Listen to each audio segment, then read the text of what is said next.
Boa noite a todas e todos. A Comissão de Graduação de Arquivologia e o setor acadêmico da Faculdade de Biblioteconomia e Comunicação dão início à aula aberta à permanência do estudante trabalhador na universidade, desafios e perspectivas. Agradecemos a presença de técnicos, estudantes, docentes, educandos e educandas pré-universitários, comunidade em geral, que comparece ao evento, bem como aos que nos assistem pelo Facebook na página da aula aberta. Esse evento tem o apoio do Diretório Central dos Estudantes, DCE, da URGS, da Central dos Trabalhadores e Trabalhadoras do Brasil, a CTB, do Resgate Pré-Vestibular Popular, da Escola de Desenvolvimento da URGS, EDURGS, do Caixola Projeto de Comunicação e da Faculdade de Biblioteconomia e Comunicação da URGS. Agradecemos ainda a Faculdade de Farmácia, a Escola de Enfermagem e a Faculdade de Odontologia por atender nossos pedidos de espaço físico. Passamos de imediato à constituição da mesa, mas antes saudamos a presença da coordenadora da Comissão de Graduação da Arquivologia, Valéria Bertotti, e a chefe do Departamento de Ciência da Informação, Jennifer Cucci, que aqui representa também a Faculdade de Biblioteconomia e Comunicação. Convidamos a professora Valéria a fazer o uso da palavra, fazer uma saudação aqui para a nossa aula. Em seguida, a professora Jennifer também para fazer uma saudação.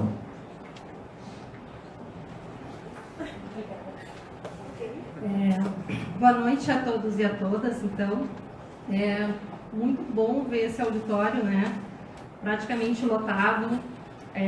As pessoas que de longe também solicitaram que esse evento fosse então gravado ou transmitido.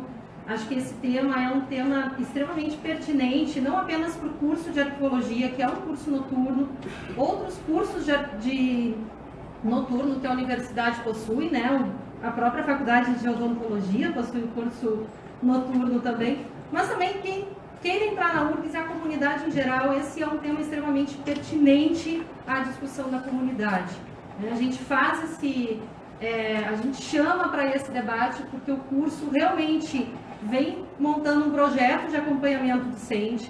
Neste projeto a gente vê uma série de questões que são pertinentes a esse estudante que passa manhã e tarde, né, no seu trabalho e chega então à universidade querendo o seu aperfeiçoamento, buscando aí a questão da conclusão de um curso. Então a gente chama a comunidade para esse debate, agradecemos a participação de todos, principalmente, né, aos membros da mesa, aos apoiadores, e esperamos que todos tenham uma excelente noite então. Muito obrigada.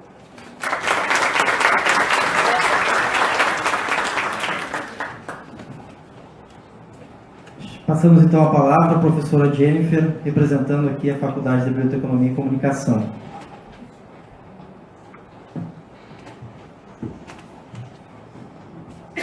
Boa noite a todos, estou muito feliz em ver esse auditório cheio e conhecer esse espaço tão grande, né, expressivo na nossa universidade e aqui no nosso campus. E acompanhar esse curso, esse seminário que foi proposto à aula aberta pela Congrade, pelos apoiadores, dizendo que a Fabico está muito satisfeita. A Fabico tem esse perfil de ter estudantes trabalhadores e muitos de nós que temos a formação na URGS sabemos que muitos cursos têm a maior parte dos estudantes trabalhando em meio turno. Trabalhando e tendo recursos com muita dificuldade para manter a faculdade, para manter transporte, manter alimentação. Então é um tema premente, né? Cumprimento toda a equipe de organizadores, cumprimento o Igor, que é nosso colega, servidor, que está sempre disposto também a promover eventos e a trabalhar pela qualidade das nossas discussões. A professora Ilza não pôde participar, nossa diretora, em exercício, ela está em uma outra atividade agora na faculdade, a mostra de extensão que está acontecendo na faculdade. A extensão para nós também está muito ligada a trabalho, a esse olhar para a comunidade. E eu vejo que a comunidade está aqui presente, a comunidade que vem para a URGS daqui a pouco está aqui na URGS. Muitos de vocês estão batalhando por essa vaga para ocupar, e a universidade é um lugar que nos acolhe, é uma mãe, é um lugar de formação, de sociabilidade, de formação no sentido humano. Então, estou muito satisfeita, cumprimento vocês, tenham um ótimo debate e contem também com a faculdade para conhecer os nossos laboratórios, os nossos espaços. A Fabico está aberta. Boa noite, obrigada.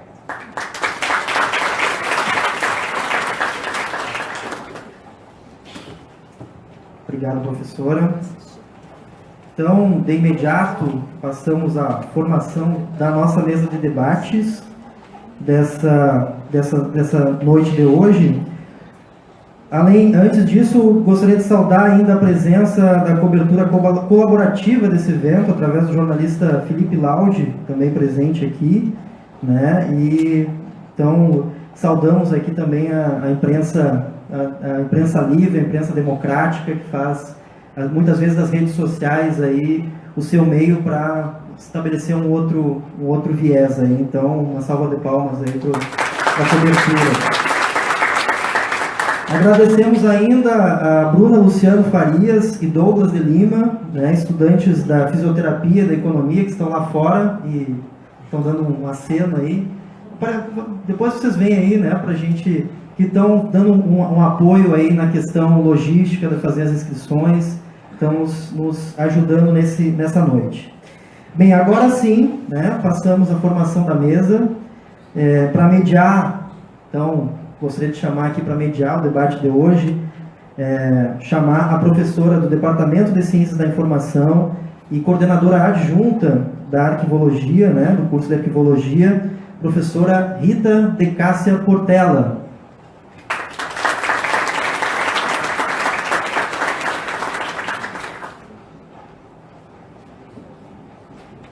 Chamamos também a técnica em assuntos educacionais da odontologia, que nos recebe hoje, né, a doutoranda em educação, Juliana Maciel de Souza Lamers.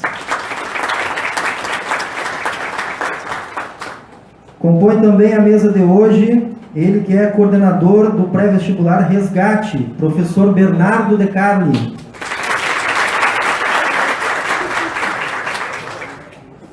Chamamos também para o debate o secretário estadual da Juventude da Central dos Trabalhadores e Trabalhadoras do Brasil, a CTB, Rodrigo Calais. E, por fim, ela que é estudante da agronomia e coordenadora geral do Diretório Central dos Estudantes, Gabriela Silveira. Então, passo de imediato, a Rita ficou lá longe, né? Mas passo de imediato a palavra para a Rita e a presidência dos trabalhos. Rita, é tudo no teu nome.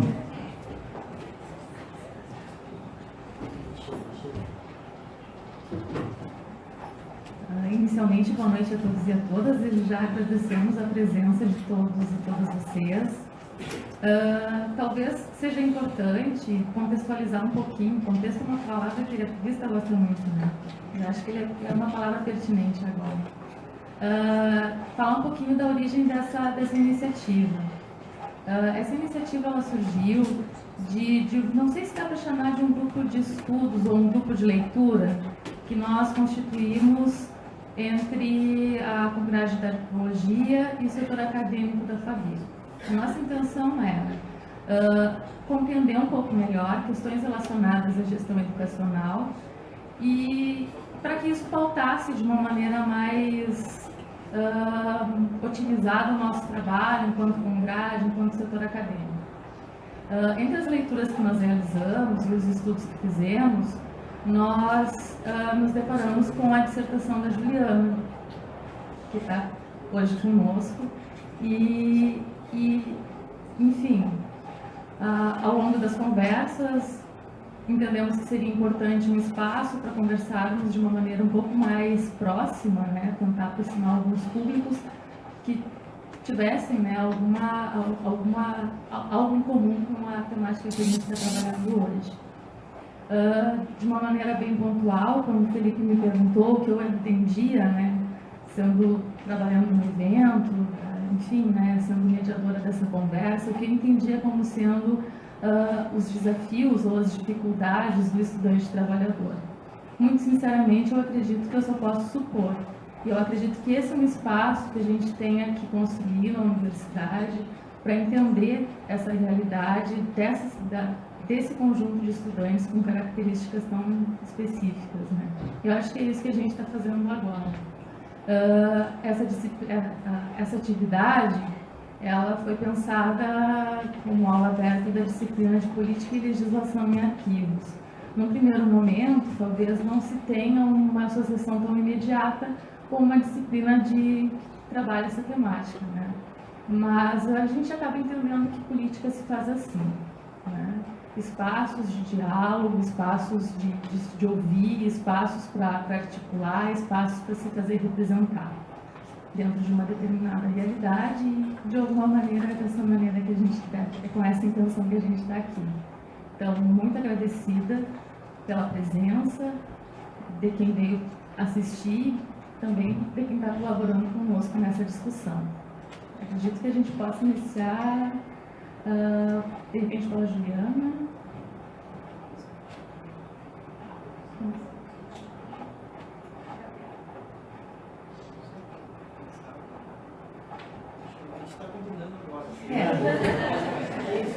Então tá bem democrática. Então a gente vai começar pela fala do Bernardo. O Bernardo, retomando então, ele é coordenador do Resgate Alternativa Popular, cursinho preparatório para Enem e vestibular da URGS. O Resgate ele funciona aqui na Faguito. Olá, queridões e queridonas, tudo bom? Meu nome é Bernardo, como foi dito. Eu quero começar, pessoal, agradecendo a nossa grande parceira dos últimos anos, que é a Faculdade de Comunicação e Biblioteconomia da URGS, pessoal, que desde 2011 é a sede do Resgate Popular. Sem ela seria impossível todas as aprovações e sonhos que conquistamos. Então, agradecer também por esse espaço estar aqui construindo, que é muito importante de debate, muito caro para nós. Ficamos muito felizes de saber que teria esse espaço aqui. Parabéns. Também, claro, dar um oi, uma boa noite para todos e todas, principalmente para os meus queridos alunos e colegas do Resgate Popular. E começar apresentando brevemente o Resgate. O Resgate ele surge em 2002, num período anterior às cotas, no que a universidade tinha como sua maior cota, e sempre houve uma cota na universidade, só que a sua maior cota sempre foi a cota do dinheiro. Quem tem dinheiro para pagar um pré-vestibular privado ou uma escola privada boa, entrava na universidade. Essa foi a lógica e isso que motivou os cursos populares a surgirem. Eu quero trazer também que a educação popular, e o debate eu acho que também é esse, é muito além do que a gente colocar num espaço de poder que é assim, a universidade é a classe trabalhadora. É essa classe trabalhadora entrar na universidade com um pensamento crítico e a sua capacidade transformadora. Porque, como diria Paulo Freire, não adianta o oprimido virar opressor, né? Então, eu acho que o principal é a gente, sim, colocar no espaço de poder, mas com debate cidadão, com pensamento crítico e assim por diante. E também, acho que antes de entrar propriamente no tema, que é o aluno trabalhador aqui na universidade, acho que tem que ser debatida a questão do acesso à universidade, que ainda é um debate muito caro para nós. A gente tem um discurso, que é o discurso que é dominante na sociedade, que é o discurso da meritocracia, talvez um dos discursos mais vencedores que a direita conseguiu impor para nós. E esse discurso da meritocracia é um dos discursos mais burros e mais excludentes que existem hoje em dia na sociedade. Eu quero dar um exemplo do Jornal Nacional, acho que cerca de uns 6, 7 anos atrás, fez uma reportagem em escolas públicas, se eu não me engano aqui de Novo Hamburgo, não sei se as duas eram do ensino municipal, do ensino estadual, mas eram do mesmo âmbito, e fizeram a reportagem como se uma escola que tinha nota do IDEB mais alto fosse excelente, os professores organizados, os alunos estudiosos, e a nota com o IDEB mais baixo tivesse então os alunos vagabundos e os professores desorganizados, descomprometidos com a função pública. O que se esqueceu de mostrar a reportagem é que uma escola estava no bairro classe média, do lado com um colégio privado, que dava auxílio, na frente tinha uma delegacia de polícia, e outra escola estava no bairro da periferia, e na frente tinha uma boca de pó, de pó e cocaína também é pó, né? De cocaína e maconha, de drogas. Certo, pessoal?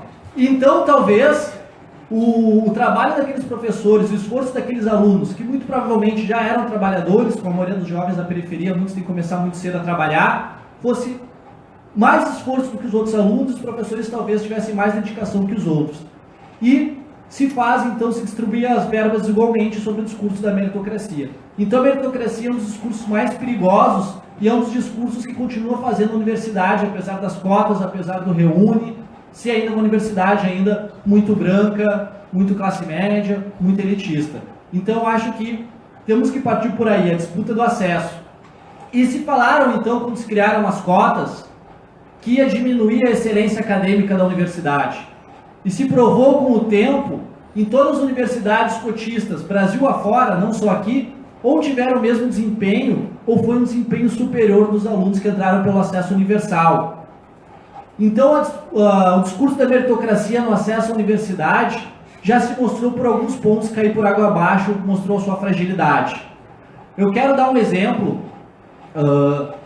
Nós, em 2011, a gente adotou uma política no curso que, após os alunos entrassem, uma seleção é por renda, as menores rendas entram, a gente ia fazer uma prova pedagógica no primeiro dia de aula, para a gente ver de que ponto íamos partir, então, o desenvolvimento da matéria, para a gente preparar para esse tão disputado, tão dito acesso a um ensino superior.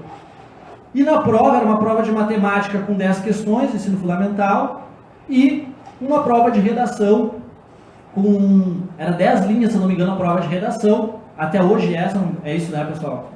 Tá? São 10 linhas a prova de redação e só para a gente partir no português, nas exatas, onde é que iríamos.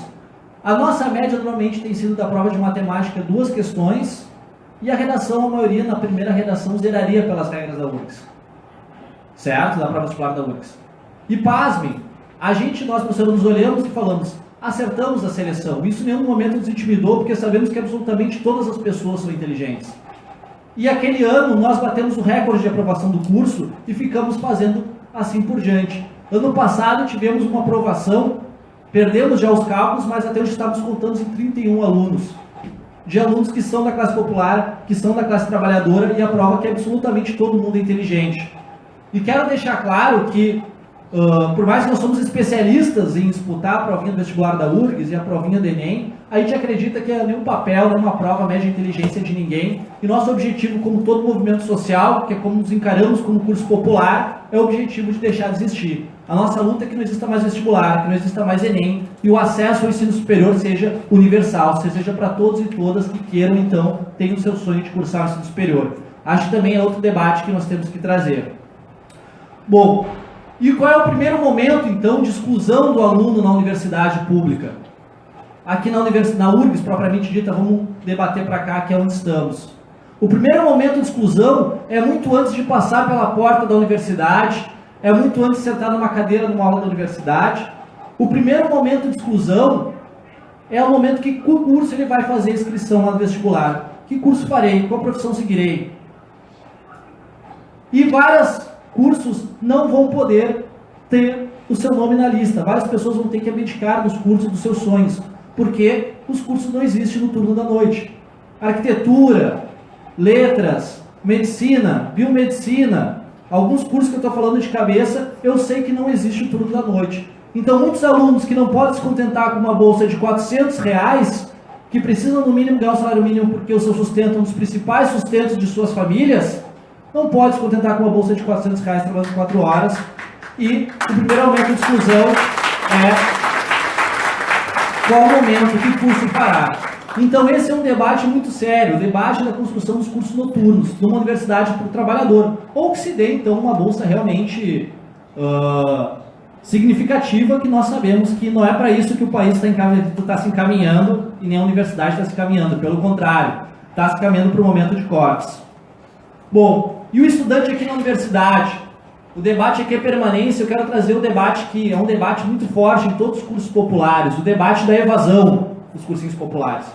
E também muito forte em todos os EJAs, porque também o EJA é para o aluno trabalhador que tem que largar a escola, normalmente os EJAs são à noite. A evasão na educação popular e nos EJAs acontecem por 2 motivos.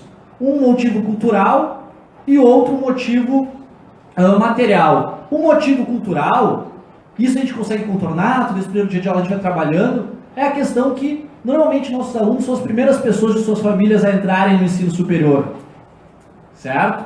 Então, normalmente, não há motivação da família para que a pessoa fique estudando com toda a força do mundo. Pelo contrário, tu está gastando dinheiro com lanche, tu está gastando dinheiro com passagem, não vai dar, isso aí não é para ti. A pressão que a familiar quando não seja trabalhador é esse. E isso dentro da educação popular a gente consegue contornar, a gente consegue fazer o debate. Mas a outra evasão, evasão material, essa é muito difícil. Eu não tenho mais quem deixar meu filho, não tenho dinheiro para pagar uma creche, não tenho como ir, eu preciso sim pegar outro emprego, não tenho arrego, vou ter que largar o cursinho.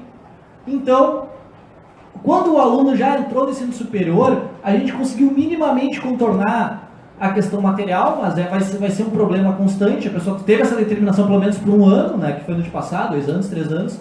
Mas a questão cultural, bom, quem chegou lá a gente conseguiu superar a questão cultural. A pessoa quer entrar na universidade. E a gente se depara com uma universidade que não foi feita para a classe trabalhadora. Porque antes das cotas, a classe trabalhadora praticamente não existia na universidade. Então, bom, vamos lá, a pessoa escolheu outro curso, entrou na faculdade, escolheu um curso que tem à noite, ela nunca vai chegar no horário na aula, na faculdade, porque a aula vai começar às 18h30. Então, ela vai se atrasar em todos os dias nas aulas. Por mais que o cursinho seja às 8h30, mas bom, a gente espera, tem paciência e tudo mais, que não é a mesma que talvez que todos os professores e professoras tenham. Então, a gente se depara, então, numa faculdade extremamente elitizada. Eu quero segurar essa ideia aqui da universidade e quero trazer outro raciocínio. A gente não pode fazer nenhum debate de forma isolada. A gente está num debate de educação que já é histórico até então, que eu trouxe, não tem diferença, mas a gente tem uma potencialização desse processo de exclusão da classe trabalhadora. Há um grande ataque no país da classe trabalhadora. Eu nem vou falar da questão da Previdência, da reforma trabalhista, porque vamos nos ater aqui à questão da educação. Mas só que o que vem de cabeça de ataque à educação que a gente está sofrendo agora.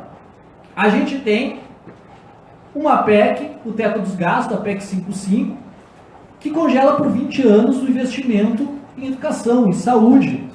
Então nós temos uma população que vai aumentar, nós temos uma educação que já é sucateada e não haverá mais esse investimento. Pelo contrário, está se havendo cortes.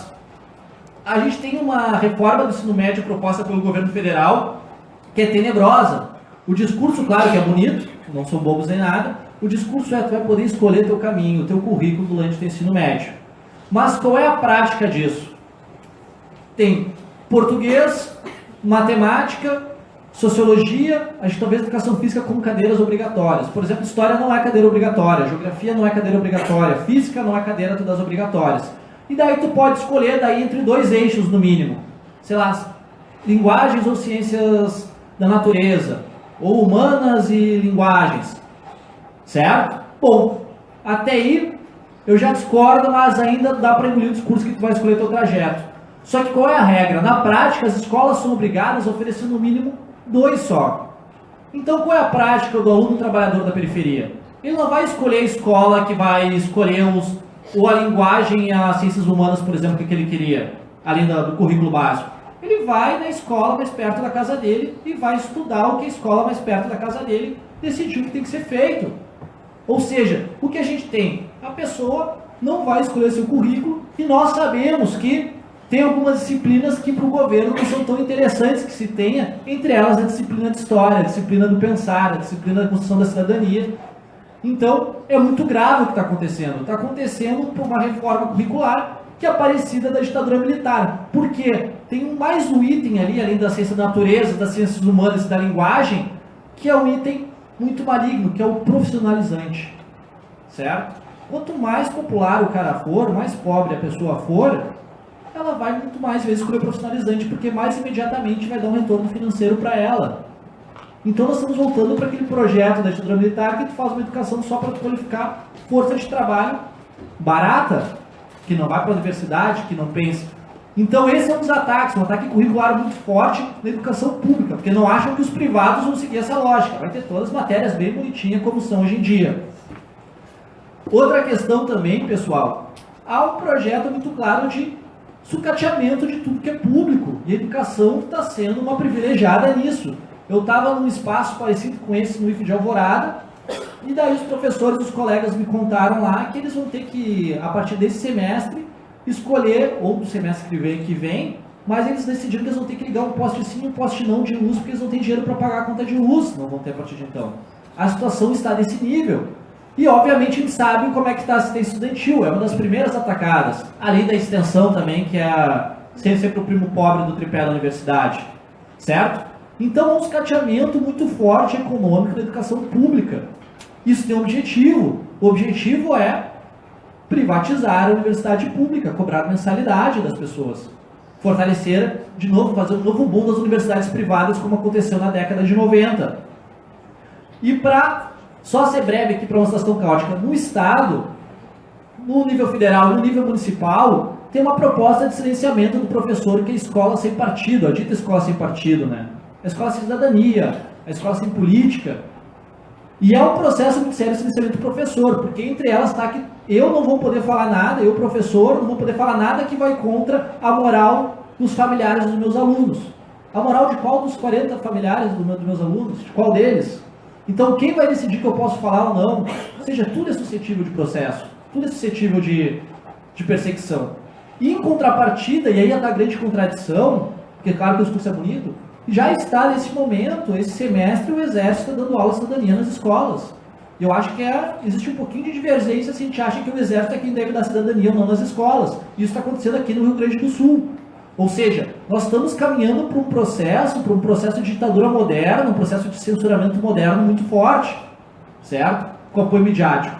E para fechar aqui em Porto Alegre, nível municipal, que atinge diretamente o estudante trabalhador, porque vai na ponta da raiz onde que o município vai, a gente teve uma regra de mudança no EJA, onde tu não ia fazer mais a tua matrícula lá no teu bairro, na periferia, na tua comunidade. Tu tinha que fazer tudo no CEMET, que é aqui perto, o CEMET. Depois de muito auê, a gente conseguiu voltar as matrículas para as periferias, para próximo da sua casa. Um combo que a prefeitura do Marquesan fechou o único cursinho popular que tinha, o POP, e também o projeto Adote o Escritor também teve uma modificação que perdeu todo o seu sentido. Ou seja, a educação pública está sob forte ataque e quem frequenta a educação pública a nível de ensino médio fundamental, principalmente, é a classe trabalhadora. Bom, entramos na universidade, então, para voltar para cá. A gente tem uma universidade, então, que está sofrendo os cortes, está sofrendo todo esse processo que eu contei para vocês de ataque à educação pública também estamos sofrendo a nível federal. E, obviamente, os primeiros que estão sendo cortados está sendo a assistência estudantil, a extensão. Então, a gente tem um aluno que trabalha na universidade, que já não pode escolher seu curso, que o horário da aula já não começa às 18h30, e aquela bolsa já, os que estão utilizando daquela bolsa, muitos estão perdendo a bolsa, muitos estão mudando a regra, se eu não me engano agora tem uma proposta de mudar a regra do Xerox também, né, da cota do Xerox, e assim por diante. E a gente tem uma universidade que foi pensada para uma elite e é feita para uma elite. Existe um tripé na universidade que é ensino, pesquisa e extensão. A extensão, historicamente, foi o primo pobre da universidade, e é exatamente a extensão que dá sentido para a palavra universidade, que é o que nos coloca em contato com a comunidade, faz essa troca de saber, do saber acadêmico para o saber da população, o saber popular, e a extensão sempre foi o primo pobre. E é exatamente a extensão que nos faria a universidade ter algum sentido, alguma conexão com a sociedade, fora tudo isso, sempre a mesma população que frequentou historicamente a universidade. Para ter um exemplo, o professor, na sua progressão de carreira, me corrijam se eu estiver errado, ela não ganha pontuação lá da CAPES por fazer trabalho de extensão. A gente tem que contar que o professor seja... Não sei, mas que o professor tu tenha um bom coração, ele não vai ter vantagens, digamos, na sua carreira por fazer o processo de extensão na universidade. E por fim, pessoal, não sei quanto tempo já me estendi. Depois eu acho, para concluir, eu acho que a ideia é que a gente faça um debate também, né, que as pessoas falem. Não quero trazer um grande desespero, né, mas eu acho que isso tudo que a gente está vendo é muito importante, porque, por outro lado, tem uma frase de São Agostinho que é o seguinte, né, a esperança tem duas filhas lindas, a raiva e a coragem. A raiva das coisas como elas estão e a coragem para transformá-las. E eu acho que a gente está entrando num momento, vai ser um momento longo de disputa, mas num momento que a gente está se organizando, que nós vamos ter que enfrentar essas contradições. Por isso que ficamos tão felizes com esse espaço, quando soubemos que ele existiu, e mais feliz ainda vendo a quantidade de pessoas que estão nesse espaço. A gente está partindo da própria universidade fazer uma reflexão. A gente tem a Resolução 19, por exemplo, que a Resolução 19, o único aluno que expulsa da universidade é o aluno trabalhador. Porque o cara, se o cara tem que trabalhar, se o cara fazer muitas cadeiras, ele vai entrar na Resolução 19. Ele vai fazer poucas cadeiras, ele nunca vai se formar. E se ele não pegar, ele vai ser expulso da universidade. Ou seja, essa universidade que propôs a Resolução 19 é uma universidade que eu acho que pode também repensar, e somos todos nós, universidades, né? Acho que todos os âmbitos, servidores, alunos, professores, que temos que repensar algumas coisas, entre elas uma resolução que está expulsando o aluno trabalhador da universidade, com vários e vários relatos dos nossos alunos que estão entrando aqui na URGS, né? E eu quero trazer, pessoal, que em tempos, e principalmente para a nossa gurizada aqui do resgate, para finalizar o debate, em tempos de golpe, de retrocesso, da cultura do ódio, o ato de estudar é o ato mais revolucionário que existe. Dale.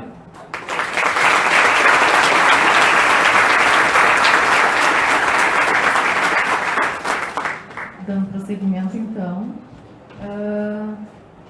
eu solicito a palavra da Gabriela Silveira, coordenadora geral do DCE URGS, por favor.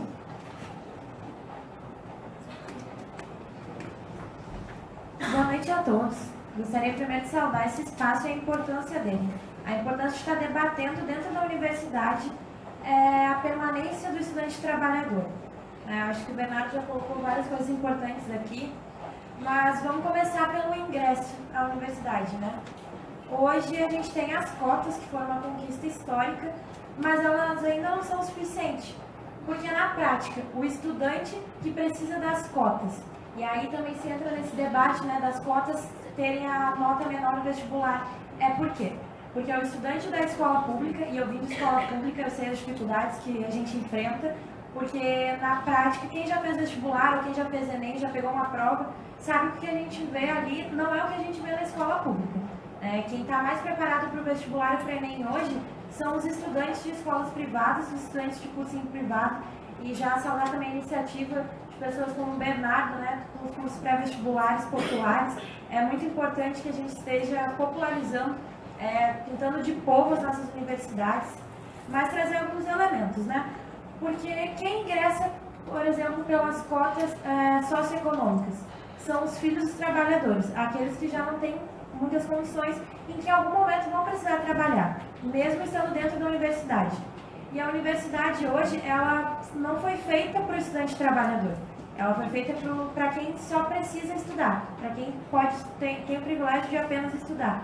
E tem várias questões dentro dela que apontam para isso, né? Hoje a gente pode se perguntar, universidade para quem? E também, duas perguntas chaves, né? Universidade para quem? E se a universidade está preparada para receber o estudante trabalhador? E infelizmente a resposta da segunda é que não. Nós podemos colocar aqui a questão da conquista dos cursos noturnos, que permitem que os trabalhadores trabalhem de dia e estudem à noite, mas tem várias questões impostas para esses estudantes dos cursos noturnos, como, por exemplo, a falta de segurança no entorno dos campos, né? Acho que qualquer pessoa hoje tem medo de sair aqui no campo de saúde de manhã, por exemplo, aqui tem vários cursos noturnos. Imaginem à noite, 10h30 da noite, 11 horas. Então, bem perverso, inclusive é um dos motivos que faz com que os estudantes abandonem os cursos. Para além disso, também várias outras questões, né? Se a permanência na universidade, assistência estudantil, já é um debate tenebroso para todos aqueles, imaginem para os estudantes trabalhadores, né? Hoje a gente tem um corte, não tem como falar de educação hoje, tem que falar nos cortes da educação, tem que falar no projeto de sucateamento da educação que a gente sofre, principalmente do governo federal. Mas hoje a gente tem o corte do PNAES, que é o plano de assistência estudantil. Hoje a gente não chegamos no ideal, né, de assistência estudantil, por vários fatores. O restaurante universitário, os RUs, o horário dele é um horário que para o estudante que trabalha e depois precisa comer, entre o seu horário de trabalho e o horário de aula, ele vai ficar sem comer, porque o horário dos RUs hoje é um horário pequeno e que não contempla esses estudantes, né? Entre várias outras coisas, como por exemplo aqui fazendo o recorte de gênero, que é muito importante, as mulheres são mães, as estudantes que são mães. Hoje elas não têm onde deixar seus filhos, né? Embora se recebam auxílio creche dentro da universidade, quem é mãe ou quem, né, tem criança pequena em casa precisa pagar creche, sabe que o auxílio hoje não é suficiente, não paga nem meio turno de uma creche. Então, que a universidade tivesse creches universitárias para as mães trabalhadoras e para os pais também, né? Por que não? Também tem várias outras questões, como a própria formação dos professores para receber esses estudantes trabalhadores. Hoje a gente vê a realidade é que ninguém está preparado, a universidade não está preparada. Inclusive, mais uma vez, nós saudar aqui o espaço e a importância de a gente estar fazendo esse debate para que os estudantes trabalhadores se sintam acolhidos dentro da universidade, que hoje não é a realidade. E também falando um pouco aqui sobre toda essa questão, né, tanto no âmbito nacional, quanto estadual e municipal, se no governo federal a gente vê hoje esse governo golpista, né, ilegítimo do Michel Temer, com a PEC 55, que congela os investimentos públicos, né, e a universidade também sofre com isso, é uma das que mais sofre, inclusive, educação pública. Um dos primeiros setores que vão receber os cortes é o setor da assistência estudantil. E sem assistência estudantil, se já é difícil manter hoje os estudantes trabalhadores, os estudantes da classe mais baixa da nossa sociedade dentro da universidade, imaginem sem assistência estudantil. Também, âmbito estadual, hoje a gente vê que o nosso governador, José Ivo Sartori, ele sucateia a educação pública também e tira a perspectiva dos professores, né? E hoje a maioria dos cursos noturnos da universidade são de licenciaturas.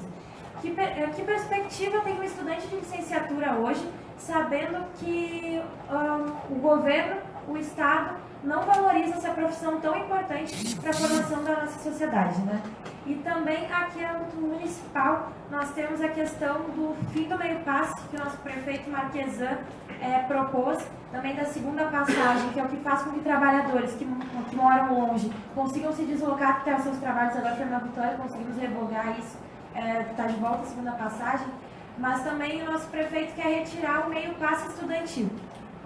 Quem sabe hoje o valor da passagem entende que não tem como tu estudar pagando R$4 para ir, 4 para voltar, e às vezes tu tem que pegar 2 ônibus para ir até a universidade, que é a realidade da maioria dos estudantes, né?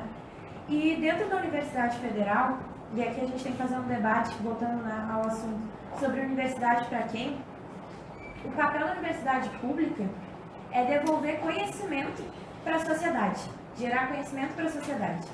Os projetos de extensão são uma dessas formas, como o Bernardo bem colocou, são a prima pobre daquele tripé, né? Porque infelizmente é o que menos recebe investimento dentro da universidade e é o que menos vale no Lattes no final das contas, né?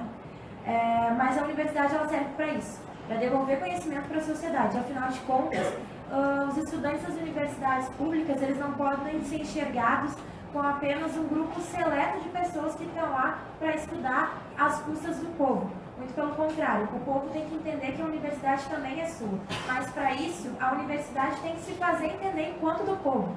E isso passa por devolver conhecimento, por estar dentro das salas de aula, debatendo com os estudantes qual é o papel deles, né, na sociedade. Que não é apenas gerar conhecimento e vender depois sua capacitação para as grandes empresas privadas, internacionais. Enfim, o papel do estudante da Universidade Federal é devolver o conhecimento, produção para a sociedade. E hoje não é uma realidade dentro da universidade. Infelizmente, nós somos tratados como mão de obra capacitada para as empresas estrangeiras. E aí entra um grande debate, né? Então, para que as universidades públicas? Hoje, a gente tem que abrir as universidades para os estudantes, trabalhadores, para a classe popular. A gente tem que pintar a universidade de povo, e isso passa por ter debates como esse, por ter mais estudantes trabalhadores dentro da universidade e investir em assistência estudantil, investir para que esses estudantes se sintam acolhidos dentro da universidade, que eles não se sintam uma parte excluída. E embora hoje a gente lute, né, para manter os direitos que a gente tem, há um tempo atrás a gente lutava para avançar nos direitos, hoje a gente luta para manter os que a gente ainda tem, nós não podemos deixar de pautar algumas coisas, né? A questão do RU, ampliação do horário do RU, é importantíssimo para que a gente possa atender esses estudantes. Questão da segurança, mais iluminação nos campos, mais segurança. E também se perguntar qual o apoio que a universidade dá para esses estudantes. Como o Bernardo colocou aqui, a resolução 19, que hoje voltou a tramitar no Conselho de Pesquisa, Ensino e Extensão, é uma resolução, é uma medida elitista que quer tirar da universidade, principalmente o estudante pobre e trabalhador, porque ela é uma medida que visa excluir da universidade por questão de desempenho a alguns estudantes. Mas sejamos francos, quem são os estudantes que têm mais problema de desempenho dentro da universidade? São aqueles que precisam trabalhar, que precisam conciliar os estudos com outras atividades, que acabam não tendo tempo para estudar ou enfim, não tem as condições necessárias para estudar. E a universidade simplesmente vira as costas para esses estudantes, porque o acompanhamento pedagógico que se previa na resolução 19 nunca aconteceu e também não vai acontecer, porque, como eu disse anteriormente, essa é uma medida elitista para tirar o povo de dentro da universidade, que é um direito do povo, que é o lugar do povo. A resolução 19 hoje te restringe créditos se tu tem baixo desempenho, o que te impede de pegar algumas cadeiras, e isso vai te empurrando para o jubilamento, né? Porque é isso também. Tenho medo de ser jubilado, mas te restringe créditos, não pode pegar mais cadeiras, e é uma lógica perversa que, se tu cai uma vez na 19 e a tendência é que tu volte, tu nunca vai se formar e esses estudantes vão acabar deixando a universidade. E quem são esses estudantes, em sua maioria? Os estudantes trabalhadores, os estudantes pobres. Então, primeiro, né, a luta principal é para que não haja mais a resolução 19, para que ela não passe no CEP, que já está sendo debatido na Cangrade, mas principalmente que a resolução 19 seja barrada. Isso passa por um compromisso de toda a universidade, do corpo docente, discente, dos servidores, e também para que haja acompanhamento pedagógico de fato, mas sem pensar na exclusão dos alunos, porque a gente sabe que os estudantes hoje eles precisam se sentir acolhidos, principalmente o estudante trabalhador, e ter o acompanhamento pedagógico psicológico ajuda nisso. Também a ampliação dos benefícios, né? Porque hoje, e aqui um exemplo da faculdade de odontologia mesmo, os materiais necessários para o curso são materiais caros e o auxílio material que a universidade dá é ineficiente. Claro que isso não se atém apenas ao curso de odontologia, né? Vários cursos, os cursos das humanas, por exemplo, que tem que ler páginas e páginas de livros, muito dinheiro em xerox. Para a galera aí que está estudando para entrar na universidade, aquele papo de que a gente gasta muito com xerox, é verdade, gente, a gente gasta muito mesmo. E aí a gente se pergunta, né, qual é o compromisso da universidade em manter esses estudantes aqui dentro? Infelizmente, hoje, a gente sabe que não existe esse compromisso, mas nós temos que lutar para isso. E lutar passa por espaços como esse, passa para a galera que está entrando, debater isso, pautar isso, para quem já está aqui dentro também pautar, o diretor central dos estudantes da URGS pauta isso, é um ferrenho defensor da assistência estudantil. Também nós temos a campanha do RU aos sábados, da ampliação do horário de atendimento dos RUs, de mais segurança e iluminação, porque a gente entende. E aí, quando eu digo a gente, é a gente BCE, representação de todos os estudantes da universidade. Porque os estudantes da universidade hoje sabem, e os que não sabem precisam saber, que o estudante trabalhador é tão parte dessa universidade quanto aqueles que não precisam trabalhar. Porque para quem teve a vida, digamos, fácil, né, em sua maioria, que pôde estudar em boa escola, pôde fazer um bom cursinho pré-vestibular, tem o pai para pagar curso de inglês, tem o pai para pagar várias atividades culturais, e hoje estão dentro da universidade, os privilegiados são eles, né? Porque dizem que cotista, ter cota é privilégio. Não, privilégio é tu não precisar trabalhar enquanto estuda. Privilégio é tu não ter que fazer 5, 6, 7 cadeiras, às vezes está fazendo 25 créditos e conciliar isso com o trabalho, às vezes conciliar isso com um filho, com ter que cuidar, ter outros afazeres dentro de casa. Isso não é ser trabalhador e estudar ao mesmo tempo que ser cotista não é privilégio. É uma questão da realidade e a gente precisa acolher esses estudantes, a gente precisa abrir ainda mais as portas da universidade para esses estudantes e eu acredito que os cursinhos populares têm um papel fundamental nisso. E também debates como esses, que a gente possa estar, mais uma vez, pintando a Universidade de Povo e que mesmo em meio a esses retrocessos, a gente continue avançando, a gente continue pautando a importância da universidade pública no seu dever com o povo, de devolver conhecimento, devolver tudo que está sendo investido aqui dentro para o povo, para a sociedade. Então, eu gostaria mais uma vez de saudar esse espaço, agradecer a todos que estão aqui, que a gente possa fazer um belo debate. A galera que está estudando para entrar na universidade, espero ver todos vocês aqui ano que vem.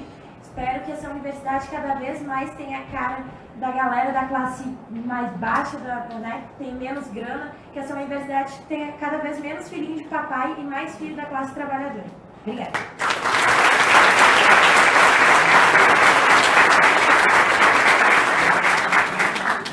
Agradecida por enquanto, Gabriela. Agora nós temos a fala do Rodrigo Calais. Rodrigo Calais é secretário da Juventude da Central dos Trabalhadores e Trabalhadoras do Brasil, seção Rio Grande do Sul. Por favor, Rodrigo.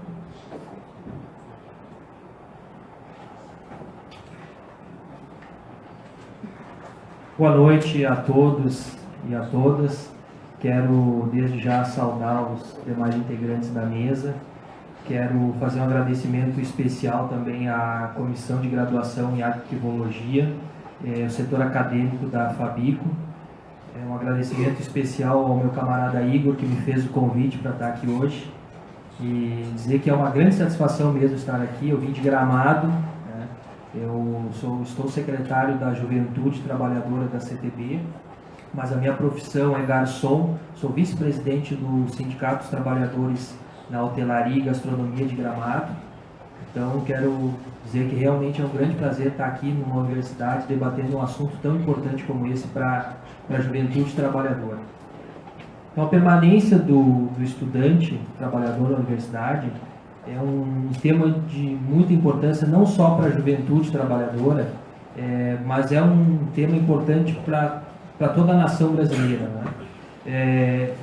Os jovens entre 15 e 35 anos representam 2/3 da população economicamente ativa no Brasil, sendo 50 milhões, em torno de 50 milhões de jovens entre 16 e 29 anos. E 73% desta juventude é trabalhadora. Então é desta população que a gente está falando aqui hoje, uma grande parcela da população brasileira. Aqui na Universidade Federal do Rio Grande do Sul, aproximadamente 30% dos cursos são noturnos. Então, como podemos imaginar que um jovem trabalhador, estudante trabalhador, consiga concluir os seus cursos, sendo que a maior parte são durante o turno do dia, né? Então, realmente, isso é uma grande dificuldade. Inúmeras são as dificuldades da juventude trabalhadora. A precarização do trabalho, a homofobia, o racismo, a violência contra a juventude negra da periferia. E esse perfil elitista da universidade acaba sendo mais uma dificuldade dessa juventude a ser enfrentada. Então, qual é a preocupação da universidade pública com esse jovem, né? Há alguma preocupação com esse jovem? Então, essa é uma pergunta que a gente faz. Então, ampliar essas vagas noturnas, oferecer maiores condições para esse estudante trabalhador, é possível e é necessário. Conciliar a vida familiar, a vida profissional, quer dizer, o trabalho, a universidade, se torna, com certeza, um dos principais motivos para o abandono dos estudos. A falta de cursos em horários alternativos acaba se tornando mais um deles. Então, até quando nós vamos assistir esse afastamento do aluno trabalhador que não consegue se matricular em todas as disciplinas devido à dificuldade de concluir os cursos, devido à dificuldade de conseguir vagas em determinados cursos, devido à ao tempo devido à sua atividade profissional, que não concilia com o horário de vários cursos na universidade. E quando um jovem desiste da universidade, não é somente esse jovem que está fracassando, mas é toda a nação brasileira que fracassa nesse momento. Nos parece que a universidade pública tem que se tornar nos parece que ela se torna um espaço para uma pequena parcela privilegiada da população que não precisa trabalhar e pode se manter somente estudando. Então, até quando nós vamos aceitar, né, jogar essa juventude trabalhadora para universidades privadas, quando consegue pagar, né, que é muito difícil, e limitar o acesso dessa juventude nas universidades públicas? Quer dizer, o bem público, o interesse público, nesse caso, acaba se tornando privilégio de uma minoria da nossa juventude brasileira. Mas a nossa universidade, ela ainda é uma universidade muito jovem, comparada com outras universidades pelo mundo, e cabe a nós construir alternativas para que a gente consiga tornar a universidade um espaço para aqueles jovens trabalhadores, juventude trabalhadora, que é quem produz a riqueza do nosso país, né? A classe trabalhadora em geral. Então, atividades como essa, que foram propostas aqui, que está sendo realizada no dia de hoje, é de extrema importância para que a gente possa debater esse assunto e consiga construir uma universidade que seja democrática e que tenha acesso de todos, não de apenas uma parcela privilegiada.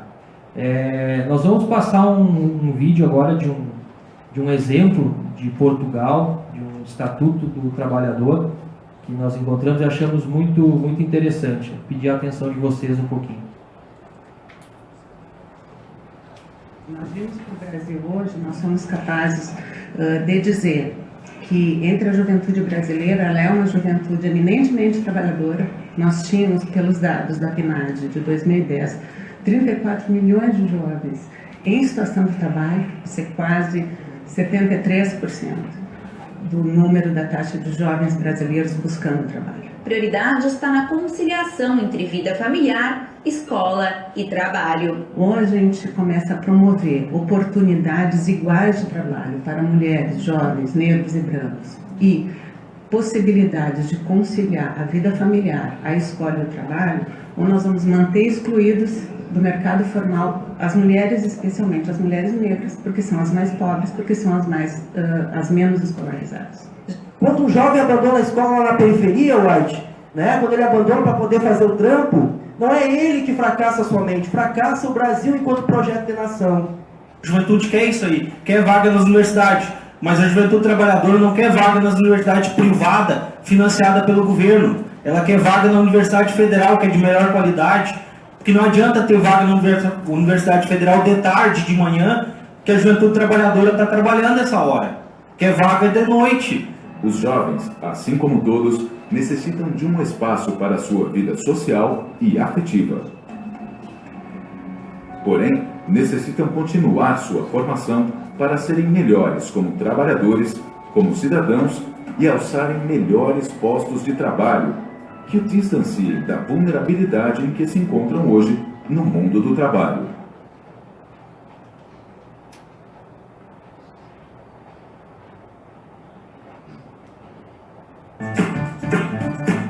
A principal vantagem que eu tive foi o regime de faltas. Porque às vezes a pessoa está muito cansada ou eu não pode ir por causa do emprego e eu tive facilidade com as faltas. Não fosse ele, como poderia eu trabalhar e estudar ao mesmo tempo? Era muito complicado. Se alguém está na mesma situação que eu, estudar e trabalhar, sem dúvida podia pedir. Acho que as empresas valorizam quem tem o estatuto de trabalhador gestante, porque é uma mais-valia na medida em que valorizam a pessoa, porque a pessoa está a estudar, está a tirar um curso e está também a trabalhar. Eu trabalho no Cinar de Lisboa e a minha empresa envolve muitos estudantes e então, basicamente, dos 60 assistentes, a maioria é estudante e ao mesmo tempo trabalha. Portanto, o estatuto faz todo o sentido. No momento que alguém pede o estatuto, está na lei, está protegido. E eu acredito que algumas possam ficar um bocadinho na dúvida em relação a isso, mas na minha não tive nenhum problema. E essa é daquelas coisas que nós temos que ser espertos. Não podemos dizer na entrevista que isso vai ser incompatível. Ou seja, não podemos dizer que a faculdade vai ser incompatível com o trabalho ou com tudo do género. Depois de lá estarmos, depois de assinarmos, se requerermos o estatuto, eles são obrigados a dar-nos e depois eles já não fazem problema nenhum. Porque até a maior parte das pessoas o que faz é faltar às aulas em detrimento do trabalho, não ao contrário. As pessoas normalmente que trabalham e estudam ao mesmo tempo é porque precisam mesmo do trabalho, seja para despesas pessoais ou até mesmo para pagar a faculdade.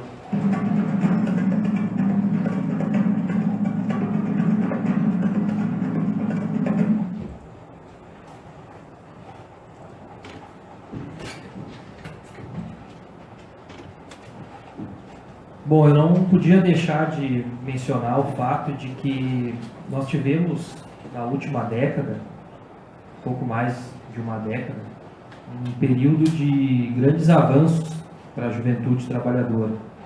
Se facilitou muito o acesso dos jovens, principalmente de baixa renda, às universidades, as políticas de cotas.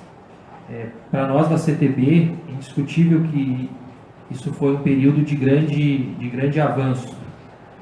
Porém, o que nós vivemos hoje no Brasil é um golpe de Estado.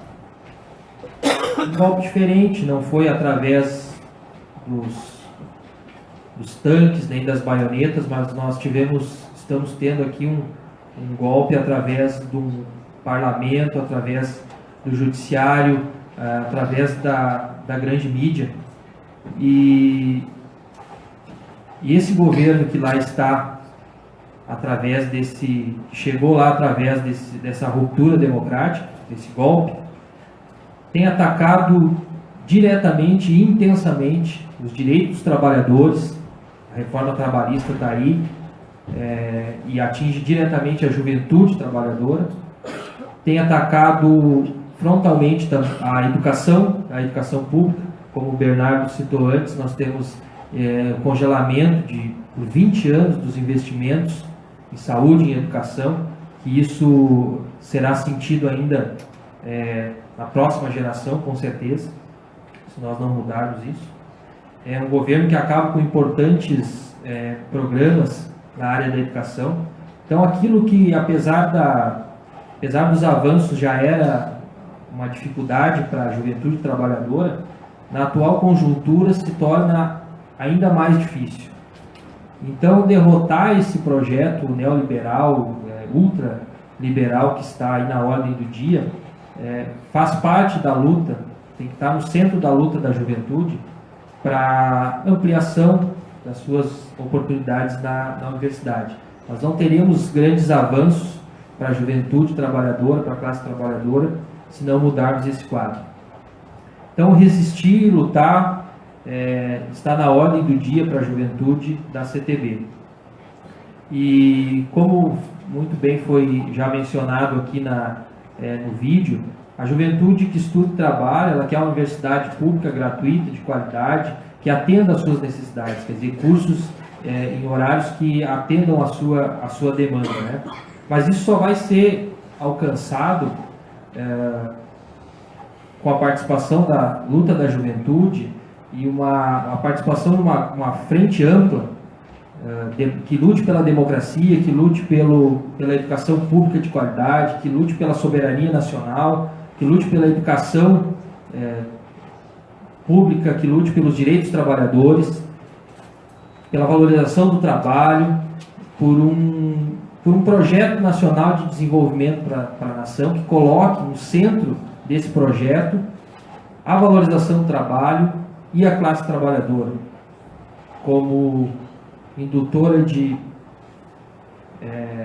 como uma importante indutora na economia da nossa nação, e não termos a classe trabalhadora jogada, tratada como vem sendo tratada por esse governo do Michel Temer. O período que a gente vive é extremamente grave. Quer dizer, nós temos um crescimento acentuado do fascismo, numa ordem mundial, não só aqui no Brasil, movimentos que conseguem, como agora, no final de semana, cancelar uma exposição artística, né, como ocorreu aqui em Porto Alegre. Então, são movimentos que crescem e que atingem diretamente a juventude. Então, fazer esse enfrentamento, a juventude organizada, com demais setores dos movimentos sociais, está na ordem do dia para toda a juventude trabalhadora, principalmente a juventude trabalhadora da CTB. Então, para nós, nos colocamos à disposição e desde já dizemos que estaremos presentes em todas as lutas. Sempre que houver a bandeira da juventude para ser defendida, a CTB vai estar presente. Então, muito obrigado a todos e até a vitória sempre.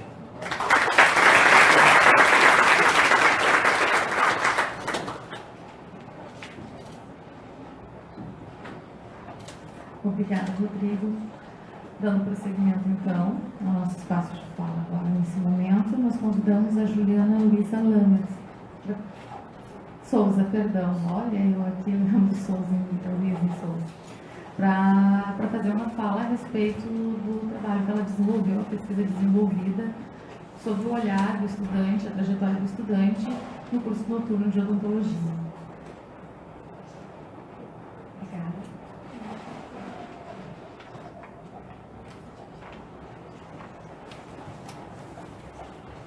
Boa noite a todos. Agradeço ao Igor e à Rita pelo convite para estar aqui hoje. Agradeço aos meus colegas de mesa, né, pela presença, enfim, poder compartilhar esse espaço, esse momento. E cabe a mim, então, apresentar o trabalho que a Rita mencionou, né, no início, na abertura, que eles também estudaram. E foi um trabalho que avaliou a trajetória do estudante no curso noturno de odontologia da URGS. Pode passar, Igor? Tem que ficar te incomodando. Então, primeiro, poder dizer para vocês de que lugar que eu estou olhando para a trajetória acadêmica desse estudante, acho que é um começo importante, poder dizer da minha formação, que eu sou pedagoga formada aqui na URGS. Então, toda a minha formação básica em escola pública, universidade pública também. Trabalhei em escola pública antes de vir para a URGS. E em 2010 eu começo a minha trajetória aqui como técnica em assuntos educacionais na Faculdade de Odontologia e começo junto com o curso noturno, que traz o desafio para a universidade de ser o primeiro curso noturno de odontologia no Brasil, noturno. Então, para compreender esse desafio, para poder contribuir com a superação das dificuldades que já vinham se apresentando, eu fiz o mestrado num programa chamado Ensino na Saúde, um mestrado profissional que tem como premissa justamente desenvolver uma pesquisa que possa trazer contribuições para o local de trabalho do mestrando, e continuo estudando agora o doutorado em educação. Continuo com ênfase na permanência do estudante nos cursos da área da saúde. E em que contexto, então, esse curso, né, esse trabalho se realiza? Primeiro, no contexto de mudança do ensino superior, que começa com as diretrizes curriculares nacionais para os cursos da área da saúde, trazendo um novo perfil de formação, um perfil generalista, um perfil que contempla o SUS, um perfil que contempla o trabalho em equipe, e junto também políticas de ampliação e democratização do acesso ao ensino superior. Esse trabalho se focou no REUNE enquanto política pública, que tinha como objetivo ampliar o acesso e a permanência na educação superior por meio do aumento de vagas na graduação, aumento de oferta de cursos noturnos e promoção de inovações pedagógicas e combate à evasão. Então, essas são as premissas dessa política pública na qual o curso noturno se insere. Ele começa, então, em 2010, o projeto pedagógico dele traz a perspectiva de inserir o estudante trabalhador num curso da área da saúde.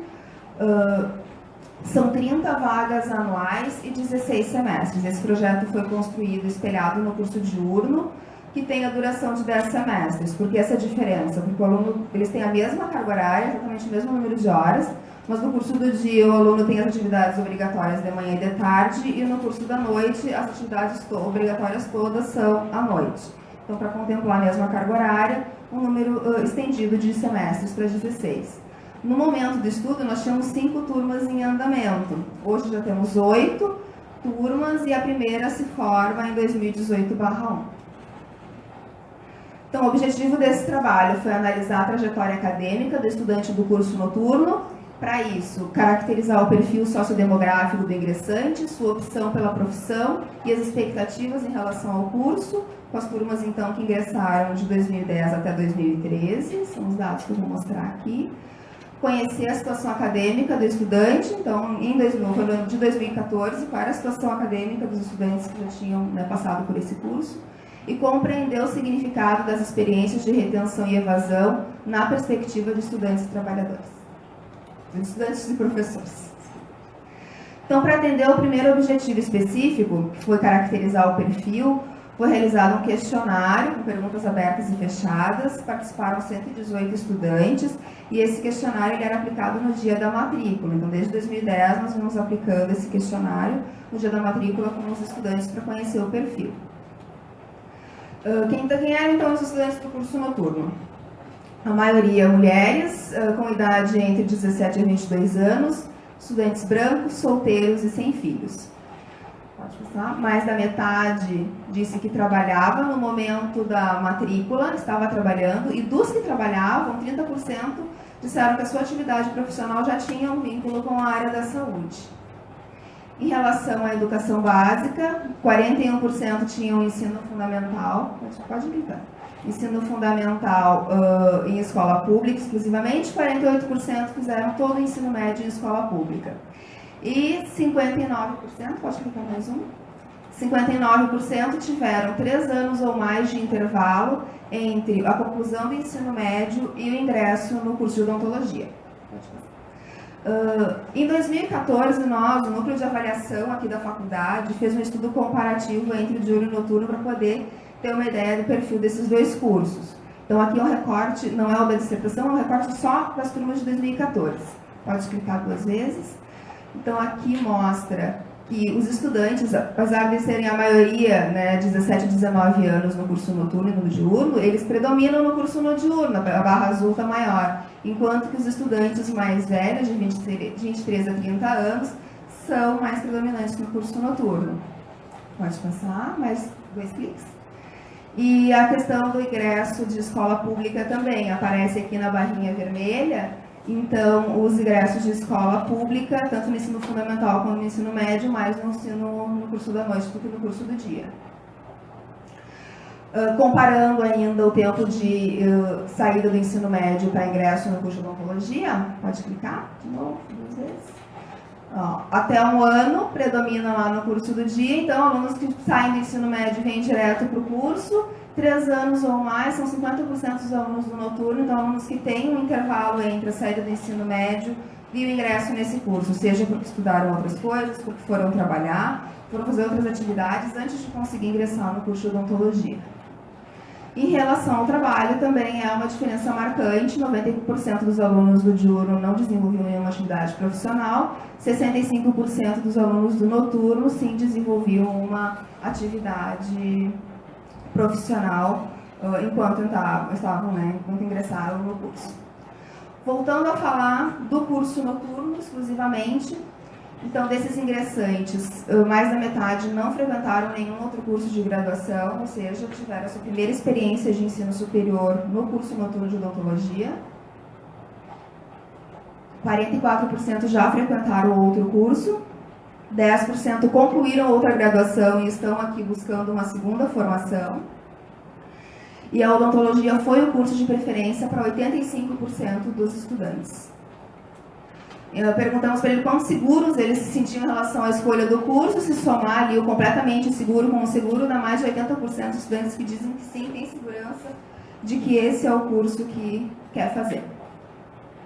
Que motivos levaram à escolha dessa profissão? a realização pessoal e profissional, segurança e tranquilidade no futuro, posição social e conforto financeiro, e o interesse em atuar na comunidade foram os motivos que mais apareceram.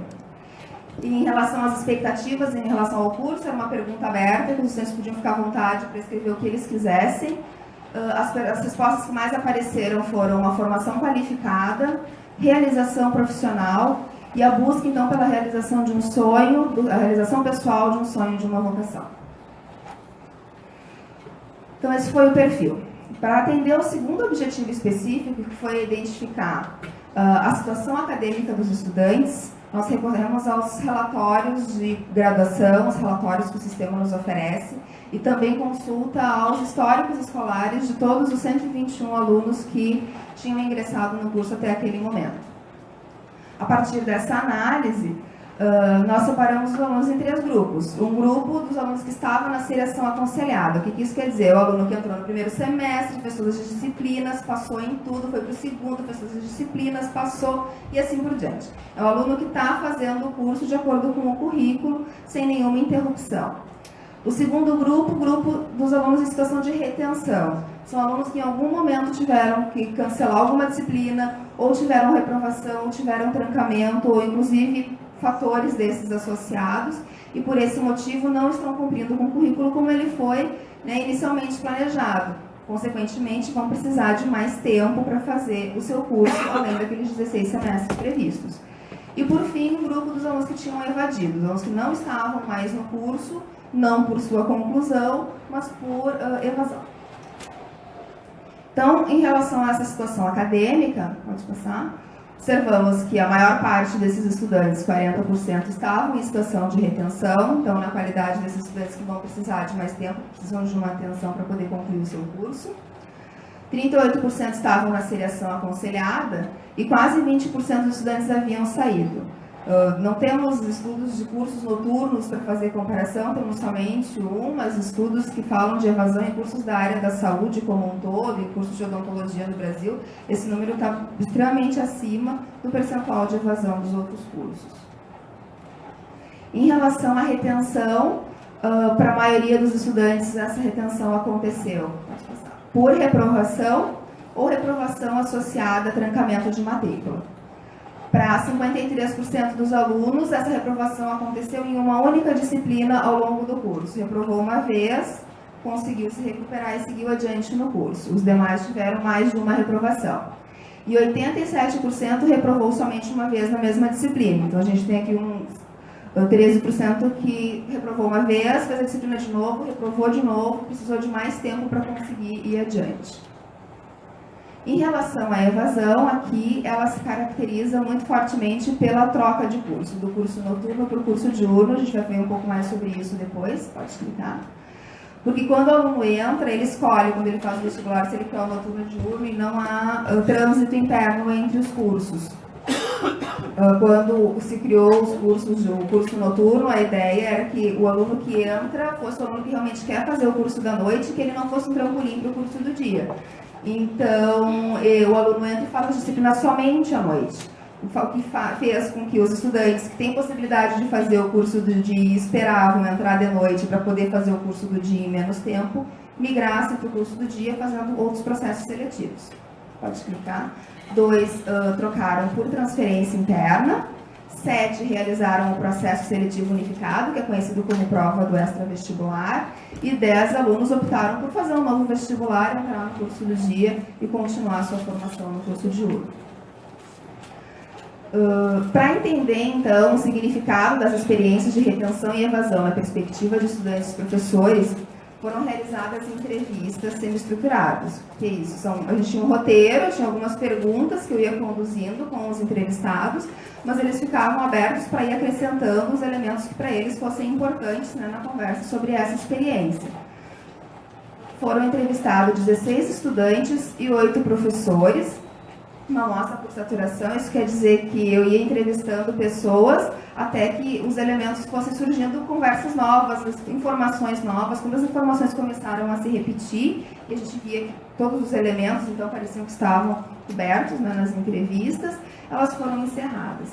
Aqui é interessante destacar que primeiro eu convidava os alunos, né, a partir daquela classificação que eu fiz, vendo quem eram os alunos em retenção, em evasão, eu fui mandando e-mail e convidando eles para participar das entrevistas, e à medida que elas iam acontecendo, os alunos começaram a me procurar e dizer, eu só fiquei sabendo que tu está fazendo um estudo sobre o curso noturno, eu gostaria de falar, tu está estudando a reprovação, né, eu queria falar sobre a minha experiência. Então, uma grande parte desses alunos entrevistados foram eles que me procuraram para fazer o relato das suas vivências. Então, aqui um pouco do perfil dos estudantes, dos professores entrevistados. Então, dos 16 estudantes, 9 eram mulheres, 7 eram homens, 10 estavam em situação de retenção.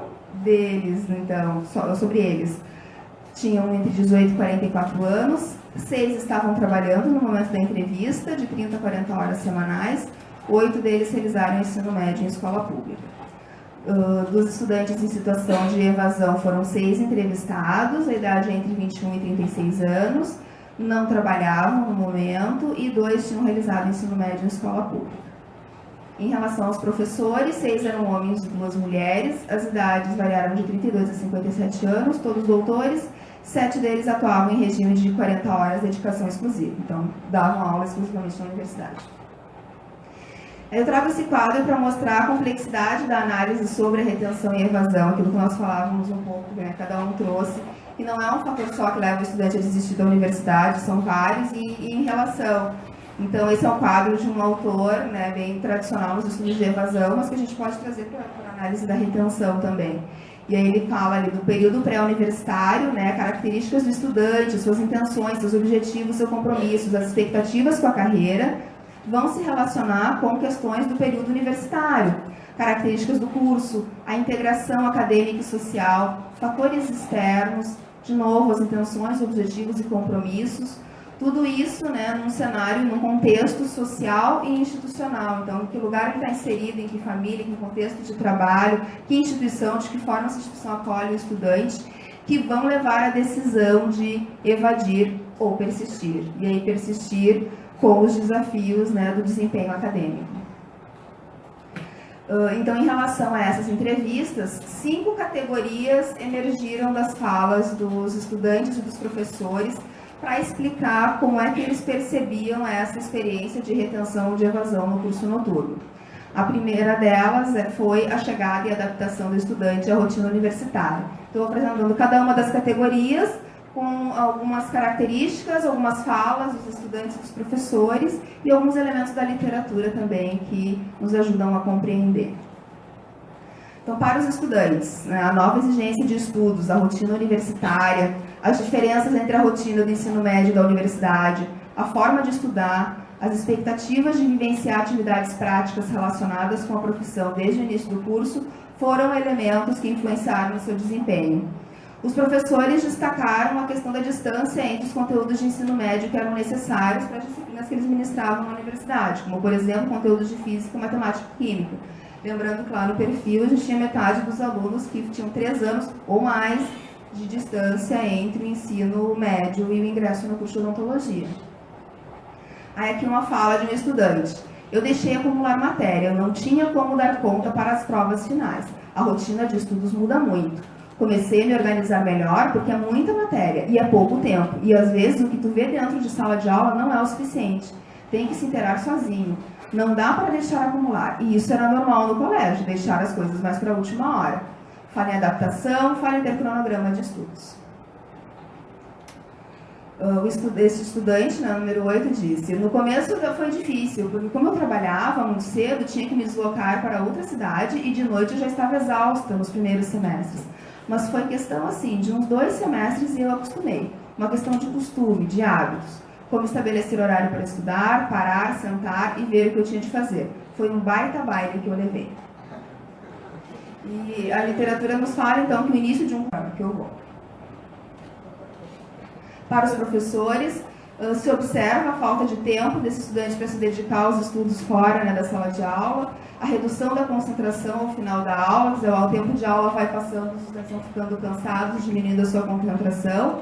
Por outro lado, uma grande valorização do momento de aula presencial, então nós estamos ali muito atentos àquele momento de aula como seu espaço de aprendizagem, e entendem como fatores de motivação, uma meta para concluir a formação e a perspectiva de ingressar no mercado de trabalho. Não, onde o professor diz que o estudante trabalhador sabe o que procura no curso noturno de odontologia, então ele quer concluir esse curso porque ele quer ocupar esse espaço profissional, quer melhorar o seu posto no mercado de trabalho, e isso é uma meta para ele se dedicar ao curso. E aqui a fala de um professor que diz: esses alunos estão tentando prestar atenção o máximo possível. Ele presta muito mais atenção naquilo que o professor fala, porque ele sabe que aquele é o único momento que ele vai ter condição de acessar o conteúdo. Porque final de semana tem família, tem outras atividades para fazer e também precisa descansar.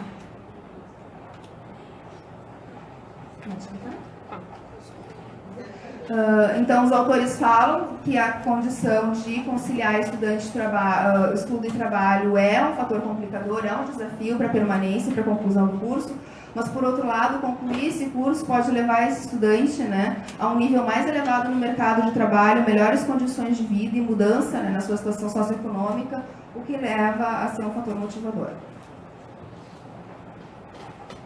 A terceira categoria foram as vivências em sala de aula e a habilidade didático-pedagógica do professor. Destacaram-se positivamente aqui nas salas a participação do estudante em sala de aula, fazendo comentários e perguntas, a importância do perfil do professor disponível e acessível como fator de aproximação do estudante, a didática do professor e metodologias utilizadas. E aí, como exemplos, trouxeram nas falas o uso de fluxogramas, de exercícios, de revisões, que favoreceram o aprendizado. E aqui o exemplo de um estudante. Ela trabalhava, se referindo ao professor, né? Ela trabalhava muito com cores, com fluxograma para a gente entender, explicava várias vezes, disponibilizava questionários para a gente fazer, esclarecer dúvidas. O linguajar dela, assim, era muito mais próximo do nosso. E o professor disse: a aula se torna mais legal, mais agradável, porque às vezes só tu fala, perde muito. Se eles, os alunos, perguntam, colaboram, contribuem de alguma forma, não só com perguntas, mas até com opiniões, aí a aula cresce. Como fragilidades, foram apontadas as aulas expositivas com tempo prolongado e recursos antigos e pouco atrativos. O estudante diz: uma turma cansada do trabalho, numa sala à meia luz e uma voz por 2 horas, isso deve ser repensado. Nesse caso, não está sendo priorizado o aprendizado do aluno, e sim o cumprimento de cronograma, despejando o conteúdo sem qualquer preocupação que isso seja compreendido. Então, se entende que a aula expositiva ela é largamente utilizada e ela pode atender a determinados objetivos de aprendizagem, mas pensando nos desafios desses estudantes para chegar em sala de aula, tudo que eles já enfrentam em termos de trabalho, transporte, alimentação, é preciso pensar em outras metodologias, outras alternativas que tornem essa aula mais desafiadora e mais motivadora, podendo inclusive relacionar os conteúdos, né, de aula, os conteúdos de aprendizagem, às vivências profissionais desse estudante quando ele já trabalha na área, que vai trazer muito mais sentido. Cada metodologia possui as suas contribuições positivas e as suas limitações, e é preciso pensar então no tempo de aprendizagem, né? 4 horas de aula expositiva não é garantia de aprendizagem. Por outro lado, precisa investir, pode passar? É preciso investimento, então, na formação permanente de professores, estimulando as suas habilidades pedagógicas. O item 4, né, a 4ª categoria, foi a avaliação da aprendizagem, um processo em construção. Então, para os estudantes, se destacou que a grande quantidade de conteúdo, o acúmulo do conteúdo nas avaliações e a ênfase na memorização foram aspectos complicadores do processo de avaliação. Os professores entendem que o conteúdo é extenso, mas que é necessário.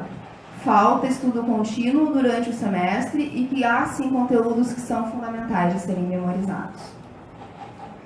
A literatura nos diz que a avaliação, muito mais do que verificar a capacidade de memorizar, que às vezes pode ser importante, ela precisa constatar que relações o estudante é capaz de estabelecer entre o conteúdo que ele está aprendendo e a sua aplicação, né? De que forma ele pode transferir o que ele aprendeu para situações da vida real. Isso tem que ser objeto da avaliação também. Aí o estudante sugere dividir mais a matéria. Acho que ele poderia organizar mais. Talvez botar em 3 blocos, porque ficava grande parte da matéria na primeira prova e 2 ou 3 matérias na segunda. Então, acho que ficava muita matéria acumulada para a primeira prova. Podia ter dividido mais. E o professor diz: todo semestre eu aviso, gente, é muita matéria. Não adianta estudar em 3 dias antes, não adianta. começam a perguntar coisas e começam a ficar deprimido antes de corrigir a prova, porque é um silêncio total. Daí é aquela coisa, eles não estudaram, pelo menos não ainda o suficiente. A quinta categoria foi o destaque para o papel da instituição de ensino na permanência dos estudantes no curso. E os aspectos destacados foram a organização dos horários das disciplinas, a matrícula anual, questões de estrutura física, falta de integração do curso noturno com o diurno e com a vida acadêmica, que é justamente o que vai tratar a fala desse estudante. Acho bem dividido, sim, o diurno e o noturno. Isso não é bom, porque é odontologia, e parece que ao invés de ser o curso de odontologia, é o curso diurno e o noturno. Aliás, é o contrário, parece que é o noturno e é o odonto, parece que é separado assim. O professor diz, eles ficam um pouco mais isolados à noite. Muitas das atividades da universidade, eu acho que o aluno, pelo menos que trabalha, ele tem dificuldade de se inserir. Mobilidade acadêmica, alguns eventos, acho que eles ficam mais reduzidos. E aqui destaco, então, uma fala que diz que oferecer um curso noturno, né, de um dos textos estudados, oferecer um curso noturno é um desafio que exige preparação com relação às condições oferecidas a esse estudante, ao significado de estudar à noite e trabalhar, a comparação entre curso diurno e noturno e a equalização das oportunidades de estudo oferecidas ao estudante trabalhador e ao não trabalhador. Isso, então, é um papel institucional. Aqui eu destaco algumas percepções em relação à evasão do curso, que vão mostrar que para esses estudantes que participaram das entrevistas, o principal motivo da saída do curso foi a duração. Foi a possibilidade de fazer o curso em menos tempo se eles fossem para o curso do dia. E aí o estudante diz, eu não iria fazer vestibular de novo, eu também não iria trocar de curso porque o odonto era o curso que eu gostava. Eu fiz os cálculos e daí passando para o diurno, nesse momento do curso em que eu já tinha feito tantas cadeiras, eu ia me formar 2 anos mais cedo. Então essa é uma razão que a literatura considera uma evasão aparente, considera até favorável para o estudante, porque ele fez um rearranjo na sua vida, ele buscou o curso de acordo com as suas possibilidades e vai concluir a sua formação. Então, ele não saiu do ensino superior, ele vai ter o seu diploma. Mas, para a universidade, isso gera uma vaga ociosa com consequências sociais, acadêmicas e econômicas. De que forma a universidade poderia ter mantido esse aluno no curso noturno, que foi o curso em que ele entrou, e possibilitar que ele não ocupasse uma nova vaga no curso do dia para concluir a sua formação. Então, sugeriram estratégias para permanência do estudante, né, e sucesso acadêmico no curso. As estratégias sugeridas foram redução no tempo de curso, né, com a oferta de disciplinas aos sábados, no período de férias ou usando tecnologia de educação à distância, possibilidade de cursar disciplinas com reprovação no semestre seguinte, com oferta semestral ou no Tuniverso. E aqui é importante destacar que, inclusive, alunos que trabalhavam sugeriram isso. São alunos que tinham a flexibilidade de, talvez um dia na semana, fazer uma disciplina de dia, ou trabalhavam com plantões e poderiam se organizar. Sugeriram que, bom, talvez aquela disciplina que ele reprovou de noite, ele pudesse no semestre seguinte fazer ela no curso do dia e não aumentar tanto o tempo de curso. Ajuste nos critérios de organização e distribuição dos horários das disciplinas na carga horária semanal, ou seja, disciplina que é teórica e prática não ficar junto no mesmo dia da semana, disciplinas que têm uma carga horária muito pesada não ficar na sexta-feira, acontecerem mais no início da semana, quando o estudante tem mais disposição. Maior integração entre o curso noturno e o diurno e as atividades acadêmicas da universidade. Melhorias na estrutura física e funcionamento, como horário de biblioteca, da lancheria, do diretório acadêmico, disponibilidade de armários para guardar os instrumentais desde o início do curso, funcionamento dos computadores em sala de aula. A questão que a Gabriela já colocou dos instrumentais na odontologia, quando eles chegam em uma determinada etapa do curso, eles precisam adquirir uma grande quantidade de instrumentais e, nesse momento, eles têm a possibilidade de ter um armário aqui na faculdade para guardar. Mas desde isso vai ser lá pelo sexto semestre do curso noturno, mas lá desde o primeiro ele já tem que trazer instrumental para fazer algumas atividades práticas. Então o aluno diz assim, eu tenho que carregar isso durante o dia todo, levar para o serviço, depois trazer para cá, pegar vários transportes, além do transtorno de carregar, poder perder, ser furtado. Então que desde o início ele pudesse ter um armário aqui na faculdade para guardar esse instrumental e ficar seguro. E sugeriram também, pediram a continuidade do acompanhamento, valorizaram esse espaço de poder falar sobre o curso, pediram que isso continuasse acontecendo. Então, para concluir, as ações compartilhadas entre gestores, professores e estudantes devem promover a permanência desse estudante no curso noturno de odontologia, Então, quando terminou essa pesquisa, esse trabalho foi encaminhado para a comissão de graduação, para o núcleo docente estruturante, para a direção da unidade, e algumas medidas já foram, né, acontecendo, visando sanar alguns problemas, e desde 2015, esse trabalho vem tendo continuidade, né, terminou a fase do mestrado, mas ele vem tendo continuidade enquanto um trabalho institucional de acompanhamento discente, vinculado ao programa de apoio à graduação, da Pró-Reitoria de Graduação aqui da URGS. Em 2015 foi incluído o curso diurno nessa análise, então a gente começou a olhar também para retenção e evasão no curso diurno, que é um problema que também vem acontecendo. E olhar também para o curso, para as disciplinas. A gente inicialmente olhou para o aluno, viu onde é que o aluno tinha reprovado, quais eram as dificuldades dele. Agora, na continuidade, a gente olha para o curso e vê que disciplinas os alunos estão reprovando mais. Ele reprova por D, quer dizer, ele tenta ir até o fim e não consegue, ou ele reprova por FF, falta de frequência, ele desiste, ele acha que é tão difícil e nem consegue, nem vai ao final da disciplina. Que disciplinas eles reprovam mais e que etapa do curso esse desafio está acontecendo mais. Em 2016, além da análise de retenção e evasão, nós trabalhamos com reforço acadêmico, escolhemos a disciplina de Biologia dos Tecidos, que é uma disciplina de primeiro semestre, que tem um percentual de reprovação importante, mas ela foi escolhida principalmente por ser uma disciplina de primeira etapa. Então, a gente já viu que as disciplinas de primeira etapa são as mais difíceis, são as que levam o aluno a evadir, são as que trazem as questões de adaptação, a rotina de estudos. Então, além de trabalhar com conteúdo lá da biologia dos tecidos, da célula, dos tecidos, do corpo humano, a gente trabalhava com adaptação à universidade, com os espaços que eles poderiam buscar apoio, com o uso da biblioteca, com o uso do Moodle, com rotina de estudos, como fazer resumos, esquemas para estudar. Então, foi o foco desse reforço acadêmico, e agora, em 2017, esse projeto continua.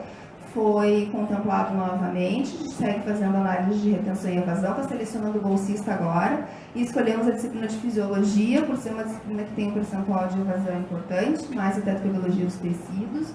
E na inovação pedagógica, a gente vai trabalhar com a integração entre a graduação e a extensão, buscando espaços alternativos também de inserção do estudante na graduação, a interação com a comunidade. Então, fazendo um mapeamento das ações de extensão desenvolvidas na faculdade, poder oferecer essas informações para o estudante, oferecer espaços para eles fazerem atividades extracurriculares, se sentirem pertencentes, né, à universidade e construir essa relação universidade-comunidade. Agradeço pela atenção. Esse é o artigo da dissertação, fico à disposição para quem quiser poder ver mais sobre esse trabalho. E agradeço a atenção de todos. Obrigada.